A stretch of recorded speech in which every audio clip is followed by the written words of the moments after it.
لا تقربوا الصلاة وأنتم سكارى. وسكارى أي شاربين للخمر، لأن الخمر هي سبب السكر، كل مسكر خمر وكل خمر حرام. الرواية تفسر كلمة سكارى بسكر النوم، مو هذا السكر اللي يكون من الخمر، وهذا معقول جدا. ليش؟ في حالة سكر الخمر هذا لا يمكن توجيه الخطاب إليه لأنه لا يعقل. كلمة السكر تستعمل بغير هذا المعنى.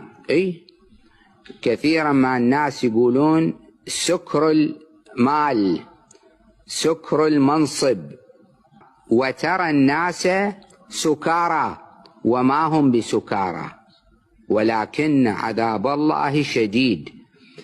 فالرواية هالشكل مفسر الآية الشريفة لا تقربوا الصلاة وأنتم سكارى، يعني سكر النوم.